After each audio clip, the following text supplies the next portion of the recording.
Hey everybody, this is Adkins, And this is Adam. and we're bringing you another episode of the AMP. Yes. A second video optional episode. Where Yeah, can they and find these things again if they're just used to just listening to us and not looking at my ugly mug? You can go to my YouTube channel, which the link is in the description below. I think it's also youtube.com/therealsimzo. I could be wrong about that. They've just updated their URLs recently, but fairly certain that's accurate. So regardless, it'll be in the description of the episode notes if you wanted to go and just click a nice little URL. We even have a nice fancy overlay this time, so it might even look a little bit better than last time. Yeah, Adam's put a lot of work into making this look a little sharper. For those of you that hop on over to the YouTube and catch a glance of all of this at your own risk and to your own detriment, in all honesty. But you also get to feast your eyes on the panels that we've selected from Smash Volume 4 for today's episode. 4. Yeah, man, this was a good... I think this actually may be my favorite volume so far. I think so, too. Admittedly, I don't remember Volume 1 all that well because it's been, a year plus since we, read that one. But I really enjoyed this one a lot more than the last volume for sure. I think one thing that this volume did exceptionally well, besides just being what I would say is a little bit more consistently funny, is the little shticks that they did for each of the chapters. They weren't as weird or bonkers as some of the ones from Volume 3 were. Yeah, for sure. They weren't just randomly going out to catch bugs and some of the little gimmicks for each of the chapters in Volume 3 didn't really land for me. But there were some of these gimmicks were super excellent. Yeah, they were. I pulled a comic, for instance, from the one where they're all playing soccer. I might have even pulled 2 from there. And it's silly, but I mean, what comic of actual repute doesn't have at least a single issue where everybody is just playing a sport together? X-Men maybe didn't start the trend, but they definitely carried that torch for a long time. For sure. And I thought that they did some really neat stuff with that as well. Plus, it brought 1B back into the picture. And, we struggled with the season. We were excited initially about the season where it was all 1A versus 1B. It just got slow. I even almost skipped that chapter of Smash because the moment I realized it was going to be a 1B chapter, I was like, man, I'm out. Yeah, that series, we went into it with excitement and then it just kept going. It just kept happening week to week. And we were like, all right, we're kind of over this now. 1B can go back into the background until again, where every hero and teen, aspiring licensed hero is needed on the field, then we absolutely better be seeing some 1B and 1A co-op action. That's what you didn't know is the B stands for background characters. Yeah, it could be. But we, Adam and I both went through and kept track of what we would eventually cull down to our top 10. We always have a little bit of crossover, so I think that we actually ended up with 7 unique ones Sounds about right. between the two of us. And then we also have some honorable mentions. And then if you hang out, as I hope all of you are wont to do until the end of the podcast, there is a half of one of these strips. Most of them are 4 panels. So a 2-panel section from one of the comics that I would like for Adam and I to discuss on air and then invite for you guys to respond to on Twitter or in the Discord. Of course, as always, we're at Almighty Pod on Twitter. And if you visit us there or on X, whatever the hell, we're going to keep calling it Twitter just because everybody's always going to call it Twitter. And then if you visit the pinned tweet, then you can find a link to the Discord and join in on the conversations that are always happening around there. Yeah, absolutely. Well, man, what do you say we go ahead and jump in? I'll let you handle the first comic here. If this wasn't actually the first comic, it was the second one. It's called New Beginnings. I think that the way that the layout on the page worked was there's 2 panels per page and the rightmost. So the first panel on this page was the introduction of the gimmick or the placement of the timeline. And then there was this one. So in this, basically, the scene is that everybody's getting ready to move into the dorms. So this is obviously when everybody had to move on campus, and Mineta could not be more happy with this particular announcement. He is about to share a living quarters with girls, and while he is sure to find out, as he did in the anime and the manga itself, that he's not actually going to be in the same rooms with them or even have access to their showers. Although I think one of the gags in this in this volume he tried to get into their showers. Well, right? it was kind of like, so like as you can see at the bottom of this panel here, he is got his own little outside house. Like he's not even in the dorms, but there was literally been put into the doghouse. Yeah, and there was a whole nother comic where he was in the doghouse and like noticed steam coming out of a pipe, and he realized it was the girls' bathroom, I guess, or like the girls' steam shower room, whatever. And so he could like hear them showering and talking about each other, and he was like, "Ah, it's worth it."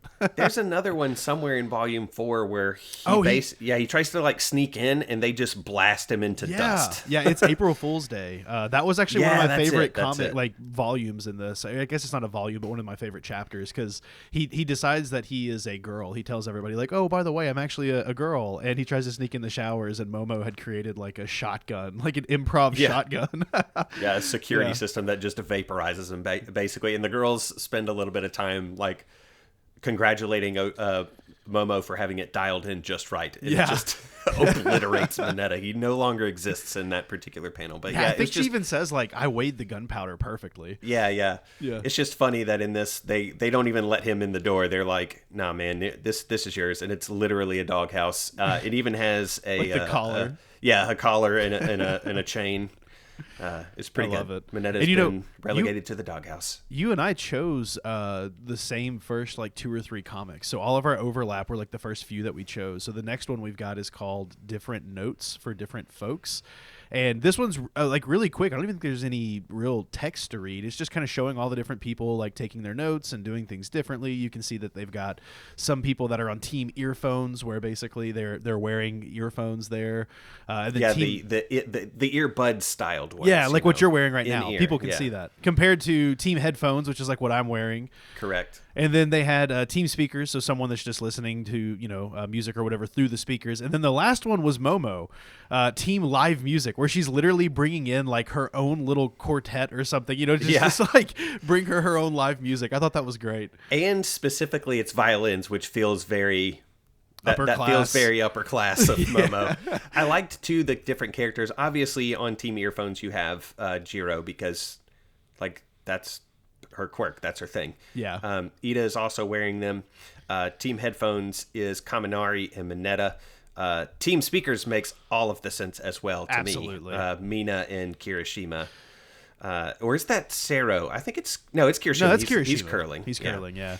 So that made all the sense. I was thinking it was great too that Ida was on Tim earphones, because it's likely that if he was wearing headphones, they'd vibrate off at the speed he's going. He needs something that's like stuck in his ears, Right. Yeah. I like too that Mina, like the music that she is portrayed as listening to is like straight up rave dance music. Like she's got thumping bass with big thooms, and it looks like she's even having like a light show going on in her bedroom, which is that's on point character wise for Mina. Absolutely, it is. Well, we'll go into the next one here, which is yours. All right, this one's called If You See Something, Say Something.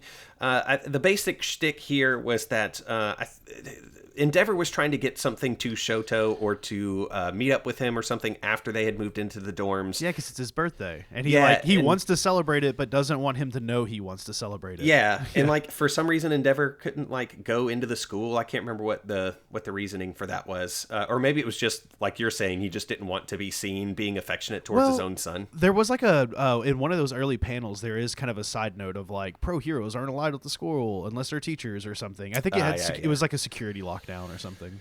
Well, he ends up catching up with some 1A students that are willing to help him have a quote-unquote chance encounter with Shoto.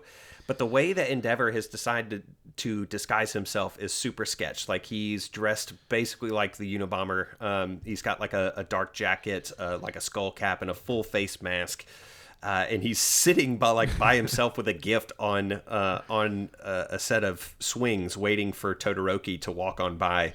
And Jiro comments that he does look like a mad bomber. And I love Sue's comment. And she just says, he's not a terrorist, just a terrible father. I like that one too, yeah. And you can see my next comic is called Ignoble. And it's kind of the setup of this where like they're all at the dorms. And Midoriya has trying to convince people, like I think in this it's Kirishima and your girl there, Jiro. Yeah, he's trying to convince them like, hey, Inji is wanting to kind of get together with Shoto. Like we got to figure out the best way to make this work. And all the while he's like hiding this bag where it's actually holding these boots that Inji gave Midoriya. Yeah, because he was like, hey, if you'll help me, I need your help somehow. You got to do something for me. And Midoriya's like, no, I'm not going to tell you anything. And then he's like, well, these are the first pair of boots I ever wore. How about now, And Midoriya's like, I will tell you whatever you want. And so he's now got those boots, and he's trying to convince some people to help him out. And they're like, wait, hold on, you totally got paid off. And he just says, I admit it, I am scum. Yeah, he accepted a bribe. And I think that he makes mention of the bribe at the beginning of the comic that I had. Yeah. Because he's shaved his head bald, and Endeavor's like, what happened to your hair? And he's just like, it's penance for that bribe. Yeah, that's great. I don't know why he had to shave his hair though.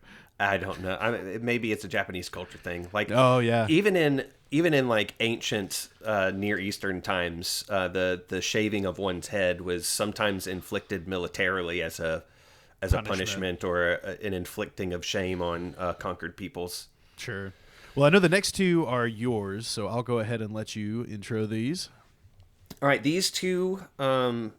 There's a sickness that has gotten a hold of Bakugo, so he's got a fever and he is on couch rest. He's not in his bedroom. They've like stationed him out like on a couch in the common area of the dorms, and the recovery girl's already visited, given him a little kiss, and told them that he just needs to rest up and take care of himself, eat plenty, keep up on liquids, that kind of thing. And so Midoriya and it starts drawing this crowd, or Bakugo rather starts drawing this crowd to himself because they've never seen him so vulnerable, as Sato comments. And so they start taking advantage of him, but not like, it's not that kind of anime, but they take advantage of his vulnerable state where he's effectively been subdued by this sickness. And so Kirishima, or Kaminari rather, is poking at him, and eventually it just goes overboard where, of course, the pranksters, so like Mina and Sero, have their phones out as they staged a bunch of like fluffy teddy bears around Bakugo and giving him a pretty little bib that says Lil Bakugo. Yeah. And they're taking these pictures, and Bakugo, who is unable to fight back, just says, you'll pay, you'll all pay. And it's like very ominous. So then like a panel or a comic or two later, we get his comeuppance, or actually not his comeuppance, he exacts his revenge. And so this one's called Actually Best Served Cold. He seems fine, but now everybody else is sick. And so he gets out of bed, anxious to exact his revenge. So he's like, those jerks, I'll make them pay for yesterday. And he's popping off explosions in his palms, only to realize everybody else is in their weakened and vulnerable states. And because he's Bakugo, he's not going to kick these particular horses while they're down. And so he's devoted himself, as the last panel explains, to nursing them back to health so that he could beat the snot out of them. Yeah. So he's like, I'm not going to hurt you when it's like easy pickings. I'm going to take all of you on at your best. And so he's, making sure that they are tended to, like the rest of Class 1A. It's great. There's a couple of times, and I don't think we picked any of these comics, where Bakugo is like taking care of Class 1A in kind of specific ways, like cooking them food. Like throughout, there's like a whole couple of chapters where he's making food that's really good, and I think it's Kirishima or Sero that's like stealing it because all they have is canned tuna. And Bakugo's Kaminari. Is it Kaminari? Yeah. Yeah. But like Bakugo's kind of low key okay with it, And then later on, he even signs up to become like Class 1A mom, or like the dorm room mom or whatever. He competes for it. Yeah. So this next one is one that we actually both chose, and it's called Please Tell Me You're Joking. And there's a little bit of setup here. Effectively, 1A has gone to Mouse Knee Land, which is obviously a Disney ripoff. They even call attention to it because they have Mineta turned sideways, and they're like, wait, hold on, you look a little too much like that logo. Yeah, they have to blur him out. Yeah, I thought that was great. Like, if Disney is suing you, then I guess you're probably doing something right/wrong. You know what I mean? But it's great because while they're there, Hito realizes that the park is getting super crowded because they're giving out free passes after 3 p.m. And he's just like, oh, everybody, we can't lose anybody. And then it's Kirishima here, or it's Kaminari. Sorry, I get those two mixed up. I always have. Kaminari is just like, yeah, especially you, Ojiro, because nobody ever notices you. And he's literally talking to the wrong person. A complete stranger. Stranger. In his partial defense for those that are listening. Everybody in the class and everybody at this particular park, it's like an All Might themed day, so they all have All Might like Pidgeotto hair spikes. Right. So they're all kind of dressed up like All Might, but I'm not excusing Kaminari's confusion here, but I'm just painting the fullest picture. But it's great because then all of Class 1A is standing around Ojiro, who's in the middle of all of them, and they're all just like, how did we lose him already? Hey, where are you at? He's gone. Someone call him. And so Ida's on the phone with him, and he's just like, hey, are you safe? Like, do you see any defining landmarks? And Ojiro's standing right next to him, and he just goes, yeah, I see you. Yeah, so good. I picked this one again because of Batman Beyond Mark and his always solid defenses of Ojiro and the way that he's mistreated. Obviously, inside of Smash, they, again, as always, as the writers are, this is just their MO for this particular series of the manga, is they crank some of the little jokes in the anime, or even sometimes the not so subtle things in the anime, and still just exaggerate them extremely. Oh, yeah. And so Ojiro gets the butt of that, man. He got absolutely destroyed in Volume 3. Yeah, he did. Over that particular joke. Well, I think there's another one, too, where they start to poke fun at that again, and even he is just like, can I not be that trope just this one time? We'll go into the next comic here called Spirit Photography, and this is another great one where they are all still at Mousely Land. They're on Smash Mountain, and so they're like going down, and they're about to fall off of the really popular coaster. If you've ever been to any theme park, they always have that one coaster that's like a log you sit in, and it dumps you over the side of a mountain into water. Right. And this is that same exact ride. They're just calling it Smash Mountain, and so and the boat is a giant fist. Yeah, exactly. And it's like All Might hand, so you can see like it's got the glove that he normally wears. But they go over, and then they kind of decide to do this thing where they're like, hey, let's check the pictures. Whoever had their eyes closed has to treat everyone to lunch. And so they're looking at the pictures, but the only thing that's there is Dark Shadow. Yeah, he's just the entire... It's like he photobombed at full speed coming down Smash Mountain. Right. There's also a really funny little side panel to this where it's got Ojiro and Mineta off to the side. Neither of them could ride. Mineta because he's too short, and Ojiro because of his tail. Yeah. Not suitable to ride. Oh, poor Mineta. I mean, we don't really feel pity for him. No, in fact, the majority of the comics I chose were him being the butt end of the joke. The next one is Shortsighted. Actually, I think my next two are built around the chapter where Aizawa ends up sick. And so Present Mike decides that he's just going to ride Aizawa's case about this. So he's poking fun at Aizawa, saying that he's fallen over himself today. And again, as Class 1A did to Bakugo, he sees a vulnerability and he wants to exploit it. So he's going to go pull some pranks on Aizawa. And so what he does first is when Aizawa goes to throw his tissue into the trash can, Present Mike just pulls it away. And so this mucusy tissue that's heavy enough to make a plop sound when it hits the ground doesn't go into the trash receptacle. So Aizawa calmly reaches down, grabs a hold of the chair, and then hucks it at Present Mike, who, in his joy, has his camera phone out to snap a picture of the ensuing hilarity, but ends up instead with this mucusy tissue in his mouth. Yeah. And so he's over in the corner, like, horking is the automatopoeia, like, as he's trying to vomit this thing back up. And Present Mike is like, you're 30 years old, act like it. And Aizawa's like, you're 30 years old, act like it. And Present Mike's like, but I thought we were besties. Yeah.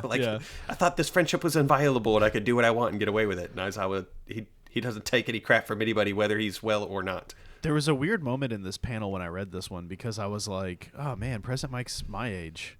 That feels weird to me. I don't know why. Both of them would be. I mean, they're classmates. Yeah. So they're both like right around my age, which just feels like in my head they're in their 40s, and I guess they're clearly not. Well, thanks. Now I'm being brought to the realization that I'm older than all of them. Well, that's okay. We still love you.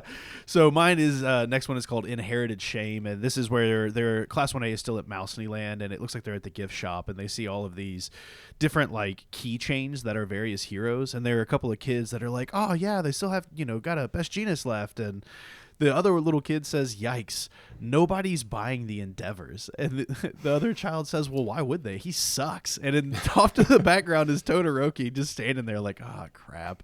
And so, he's met back up with Jiro, and she asks him if he bought any keychains, and he's just like, "Huh, me? Yeah, maybe." And then we see that last panel is all but one of NG left. Yeah, and I was just like, oh, that's kind of sweet. Like, Shoto's trying to, like, look out for his dad's reputation in some kind of a way, Yeah, I thought that was a really cool gesture where he was basically defending his dad's honor. Yeah.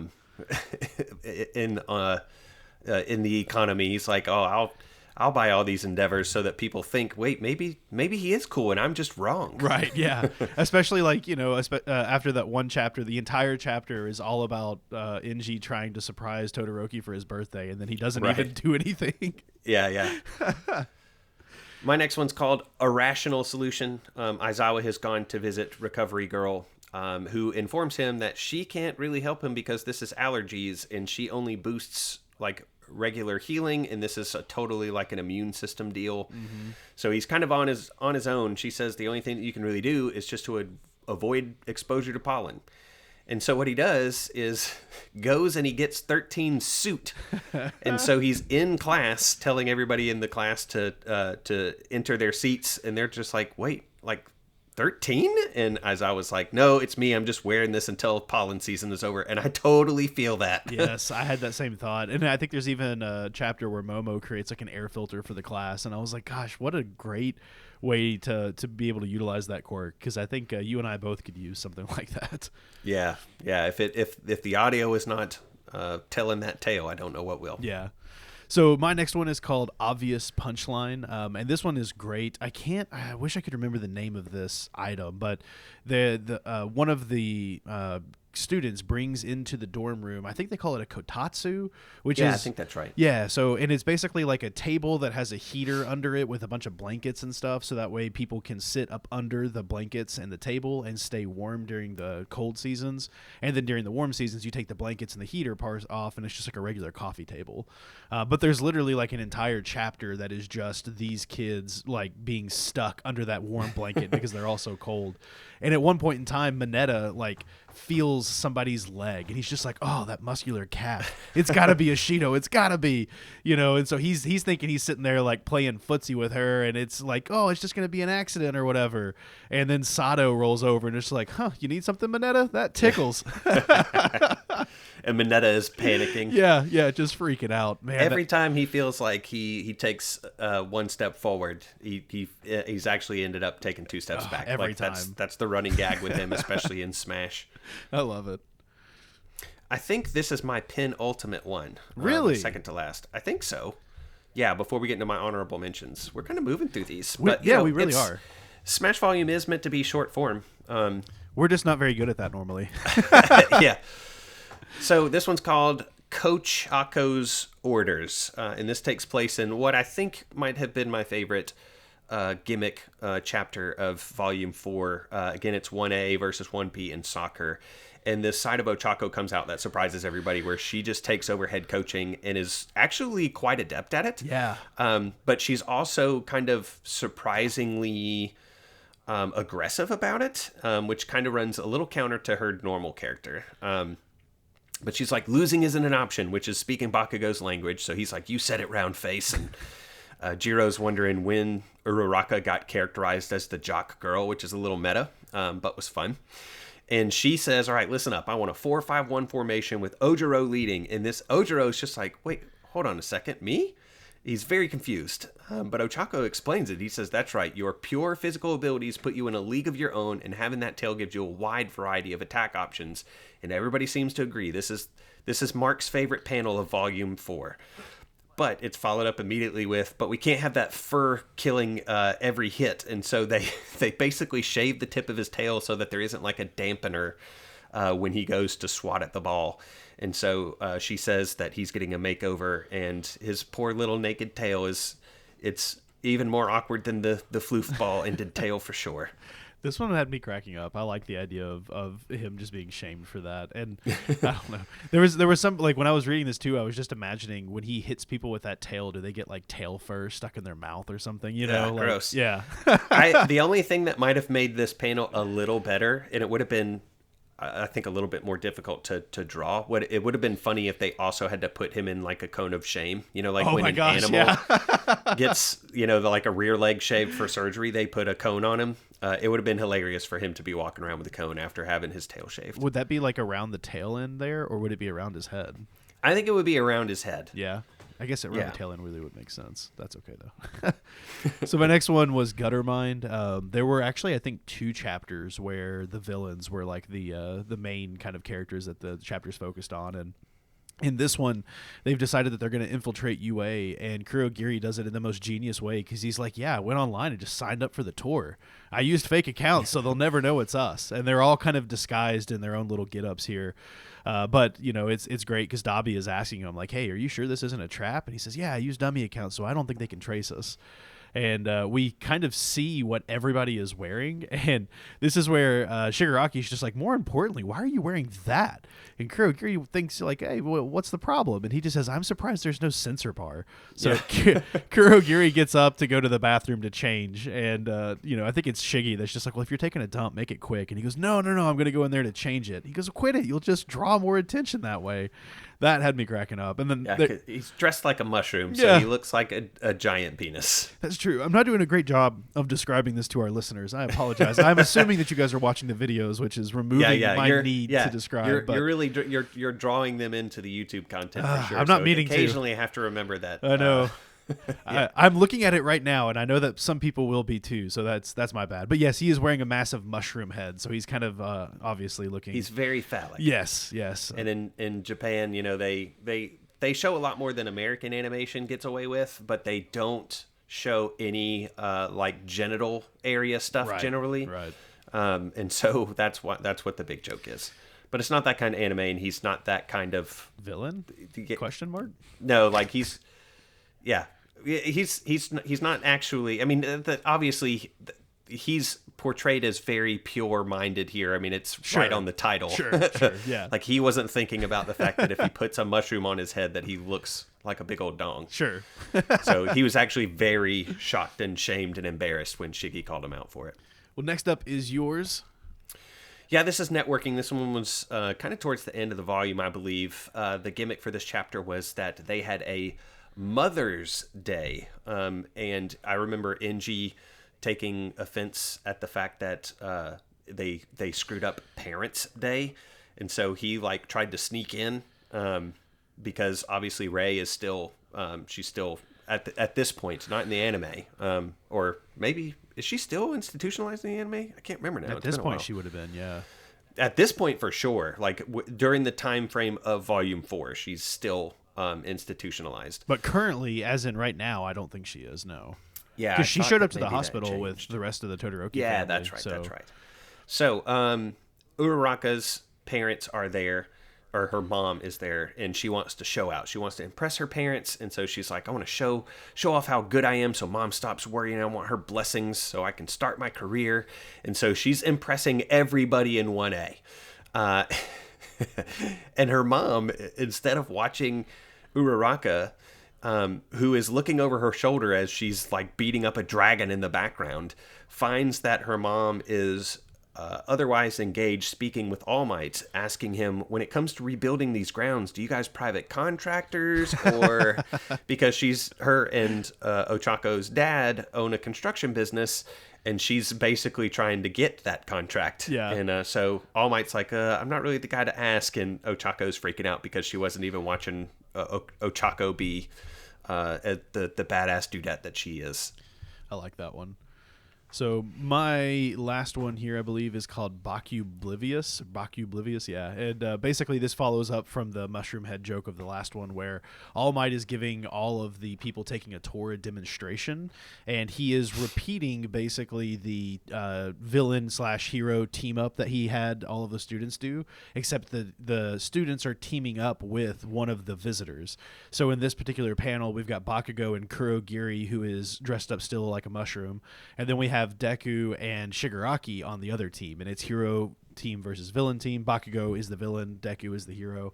And it's funny because Kurogiri is kind of freaking out that he is like actually teamed up with Bakugo, because he's like, of all of the kids of 1A, I've literally interacted with him the most. We kidnapped him for a small period of time, you know, and Bakugo is just so obsessed with beating Deku that he is not paying attention at all. So Kurogiri's worries are, you know, no longer needed, because he's just like, hey, I'm prepared.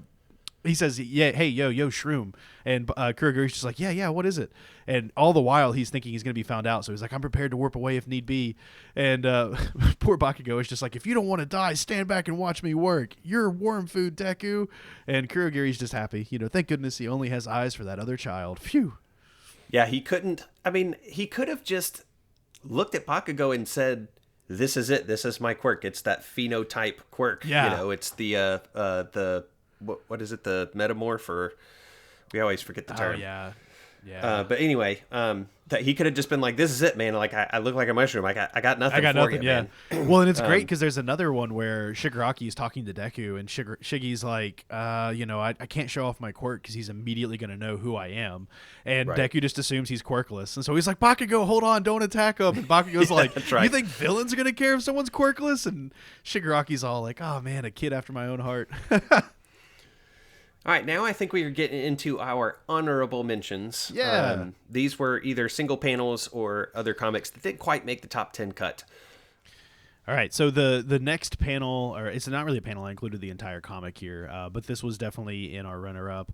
This one's called Mom's Apple Pie, and this is during the time period where all the kids, there's 4 kids that are actually trying out to be dorm mom or class mom, I think is what they're calling it, and it's Sato, Ochako, and then Momo and Bakugo. And Bakugo's doing it kind of reluctantly. But either way, Sato ends up making an apple pie, and all of the kids are really liking it. You know, even Ochako is like crying because of it.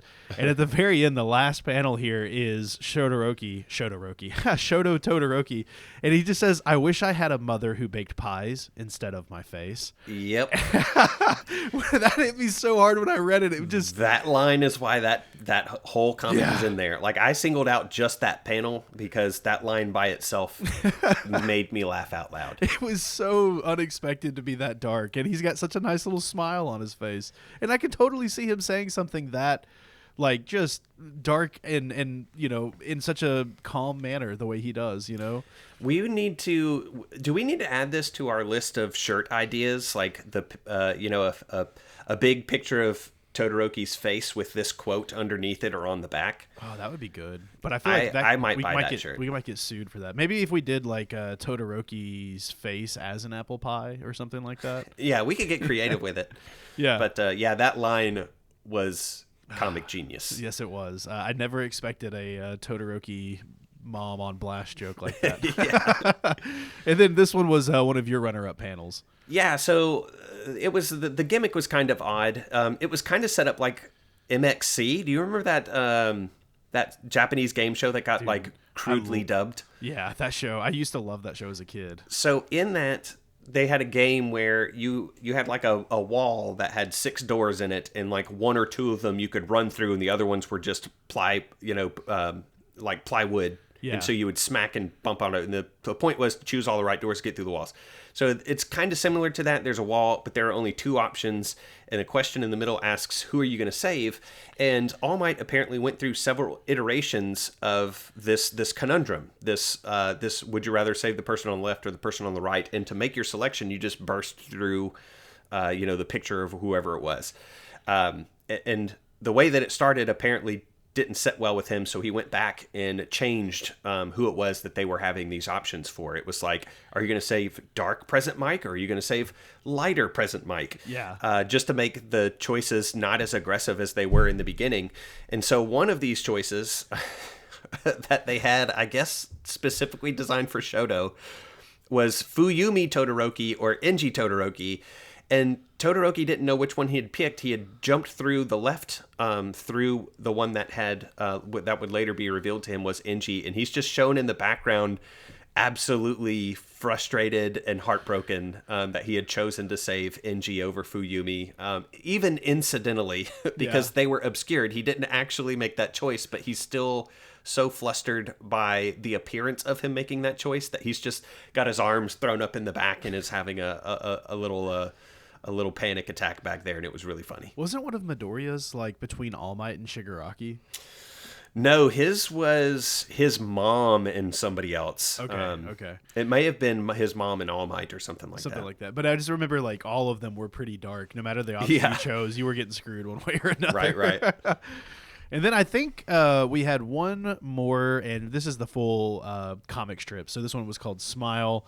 And this is where basically they're recreating something that they did in, I think it was like volume 2. I think it was volume 2. Yeah, they put on the play, which was an excellent gimmick in that volume. And so to see it revivified and brought back was really good. Yeah, and in this go around, they're trying to make it so that way there's this big monster attack that happens, and Bakugo is playing the hero, or All Might in this case.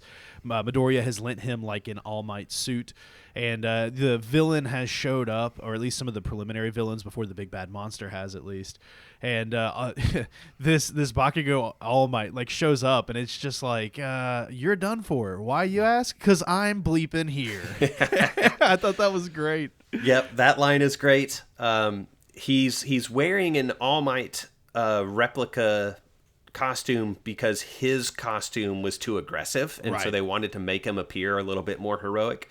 And it's funny because later on he does save the day, but at the cost of this replica suit, and it breaks Midoriya's heart. But yeah, him just being like, "'Cause I'm in here," was really great. And at the end here, he's got this crazy smile, like, "I'll rip your guts out and feed them to the crows." I love it. That's great. So this brings us to our last, which is a discussion panel from you. Yes. So. There is a would you rather going on in these two panels. I can't remember exactly what the setup. It's kind of similar to the who would you save. So this might have been an early iteration. And so he had gone through and changed one of them to which do you eat? And he's clearly pasted over the original so that the edited version is present Mike flavored curry or curry flavored present Mike. Right. And everybody's like, what the heck kind of weird choice is that? And we're shown that what All Might had originally planned to do, and what Nezu actually shot down, was that what this was actually originally said was, would you eat crap flavored curry or curry flavored crap?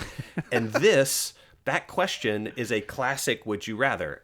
So the rules are for would you rather, of course, is that sometimes neither of the options are great, but you must pick one.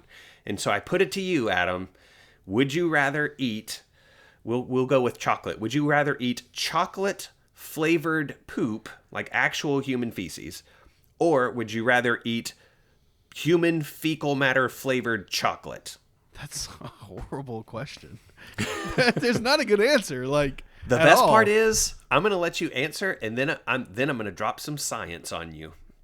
I don't want that. It's scary science. I'm sure I might have gotten some red flags on some database somewhere for things that I searched. Oh no! At least you're not getting My Hero spoilers like I was for our conspiracy episode. Yeah.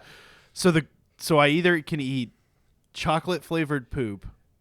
Yep. Or poop flavored chocolate. Yes. Is it actually chocolate and just has poop flavoring added to it? It is. So, like, you're eating, we'll call it... like a Hershey's bar that just tastes like poo. A Snickers bar, that's comically the one that, is turd-shaped, Yeah. So, you have a Snickers bar, and you eat it. It is comprised entirely of the chocolate, nougat, and peanut, and caramel. Like, it is a Snickers bar. But your experience of it is not that. It is, you're eating poop. Like your experience is full on. It's not like poop flavored in the sense that like a cherry jelly bean is cherry flavored. Like your experience is full on. You're eating dookie. See, this is what I get for putting you on video. And then the flip side is you have, we'll say, a Snicker bar sized turd, and that's what it is. But when you eat it, you get the taste, and exclusively the taste, of a Snickers bar. Which would you do? Am I blindfolded? Do I know what I'm eating? Do I have to in. See it? Yep. You are cognizant of the choice that you made, and you must execute on it. I don't. Which one do you go with? Either of these. There's a part of me that feels like if I consciously know that it's just actually chocolate and it's flavored like crap, I would have an easier time eating that, because in my mind it's no too different than like those Harry Potter jelly beans that are flavored to taste nasty. Like at the end of the day, it's still a jelly bean. It's still like sugar and stuff that is normal to eat. It's just flavored like crap. So I don't. Man, I'm leaning towards that, but I don't like that option at all. So you're gonna eat the Snickers bar that full on tastes like poop. I'd rather eat something that I know is not literally poop. It just tastes like it. Then yeah, I think that's what I would probably have to do. It would be an awful decision, but I don't feel like I could eat. Like I don't think I could hold a turd and eat it if it tasted great. There's just no part of my brain that could separate that. So here's the science that I stumbled upon today, totally accidentally. I didn't actually Google "can you eat your own poop and be fine." I did. Spoiler alert, I did. Because this discussion came up with some of my youth counselors, interestingly enough, recently. And initially, I think I had initially sided with you, but then I started thinking about it more and more. And the science, like this website is called, it's Gawker. And they asked a bunch of scientists to weigh in on this. And there was a consensus. And here's the verdict. So they took all of these doctors' answers to the question posed to the doctors. It was, can you eat your own poop? That simple. And the verdict is, assuming you're a healthy person, eating your own poop would probably not harm you. Eating someone else's poop could make you sick if they were unhealthy, but eating poop from the right person could actually make you healthier, be beneficial to you. That's actually how they treat what is the disease? There's like a bacterial infection you can get in your bowels. Yeah, and they treat it by doing like a fecal matter transplant. Yeah, and they don't do that orally. No, they don't. But so I started thinking, like, because my initial hesitation, the reason I initially was like, I'd rather eat the poop flavored chocolate is because I was like, well, eating your own poop, like that's got to be like devastating health wise. Like there's got to be good reasons why we aren't doing that. But there's actually like a noted occurrence in the animal kingdom that is called coprophagy or coprophagia, where they do eat their own or even other animals' feces, and it does have some benefits. It's just that humans have evolved beyond the need to do so. Yeah, well, there's a big difference between us and most animals. Right. This is it. We are the ones that don't eat our poop. We don't. Now, if you had prefaced this question with "it's your own poop," maybe my thought would be different. Probably not. I don't think it would, based on the way that you responded. No. But I wanted you to just come at the question as posed. Sure. And then like after reading these doctors weigh in, and I was like, maybe I would eat like my poop, and just that it tastes like chocolate, I might be able to get it down.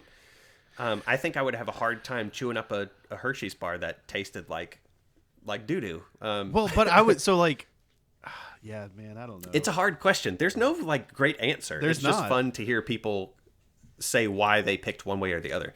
So, for those of you that are listening, if you care, if you be so bold, reach out to us and let us know which you would rather eat: poop flavored chocolate or chocolate flavored poop. Assuming now that the cat's out of the bag, that it is your own feces that you're consuming. Which way do you choose? We know that it's not a great choice, but you have to pick one. There's no skirting around it if you want to participate. If you don't want to make it all like public on Twitter and stuff, although that would be hilarious because I'm not going to like give you the context where I'm like, hey, Twitter followers, how would you answer this question? You're just going to add us and be like, yeah, I'd rather eat poop flavored chocolate. And it's just going to be there. That would be stinking hilarious. All those 5-star reviews that we had, they're all going to 1 now. They're like, these people, they talked about eating poop for like 7 minutes. So let's Speaking of 5 stars, check out this review we got. This is from Miss Stories. We got it just a couple days ago. It is 5 stars, and I want to read this because it's kind of awesome. Thank you, Miss Stories, in advance. Yes, it says, thank you. "Why do I correct them?" is the title of this review on iTunes. It says, "I seriously, just as I'm listening, correct them. if they say a name wrong or something. I just find it so funny. The podcast is amazing. Thank you. Feels like you're actually watching the anime. I'm only into the first few episodes, but I've been cleaning for about 2 to 3 hours just now listening to this podcast. I love their perspective on these things and their theories they come up with. I began watching the anime from watching YouTube vids about it, and even though I didn't get the full experience of no spoilers, I loved it. But hearing others with the first-hand experience is amazing. It sounds so real, and as I listen, I've watched up to a couple episodes into season 6. I giggle and correct things I know to be true, but they don't, like saying names wrong or wondering if this anime takes place in Japan. It's amazing. 5 stars. Thanks, Miss Stories. Remember, we appreciate that. If you've listened far enough in to get to chapter or season 6, you know that it's a feature and not a bug. But yes, it does bear repeating often. Yeah, no joke. I feel like we need a shirt that says that, or like an AMP sticker. It's a feature, not a bug, and AMP could be spelled wrong. Yeah, we need. So we at one point we did have a discussion in the Discord about what if we made merch, what would it be? Obviously, we've got logos that we have actually made stickers and shirts with before. We could do it's a feature, not a bug. We could do it's not that kind of anime. And now we can do I wish I had a mother that baked pies and not my face. Yeah, I like it. Man, these Smash volumes are continuing to be fun, and we have one more left, and then after that, we're going to do some other things. Shirts and ties. Atkins actually has a really good idea. Because we don't really know. Well, I don't know. I'm like, half of me just wants to make this the Kaio-Cinema channel and forget that we have another RSS feed just to make all you poor listeners actually listen to Dragon Ball Z stuff.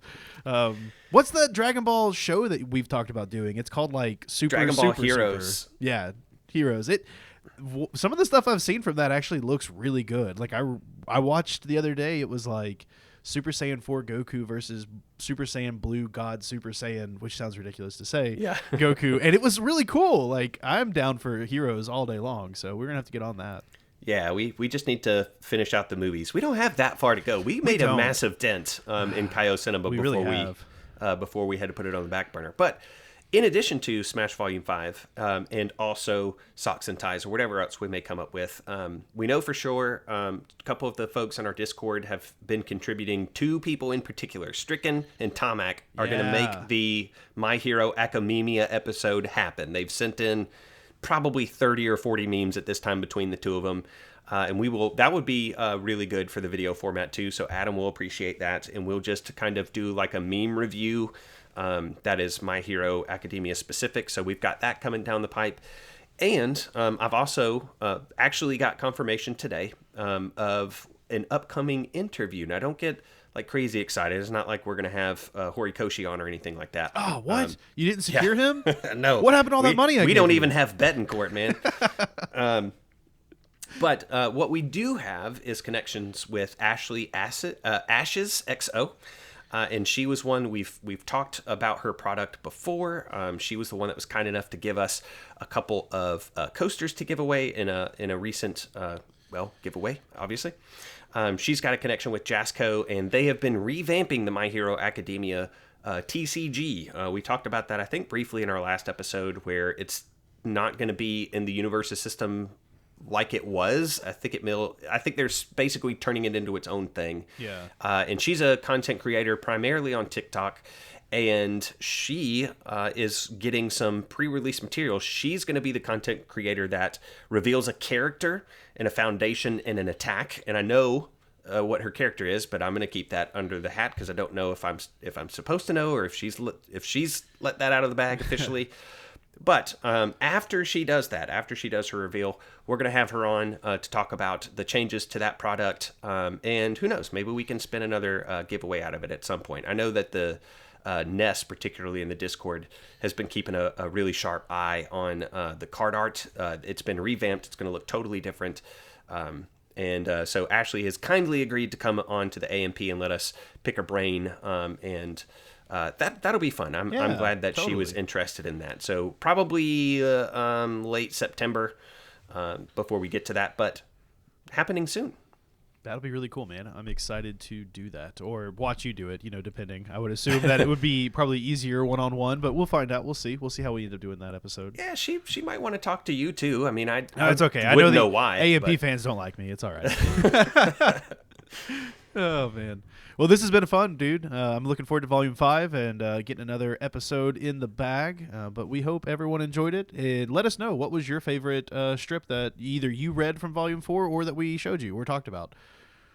Yeah, join us again in our social spaces, Twitter and the Discord, and join into pre-existing conversations, create your own. We've had some really interesting questions posed by some of the newest members of the Discord recently that have generated some interesting conversation.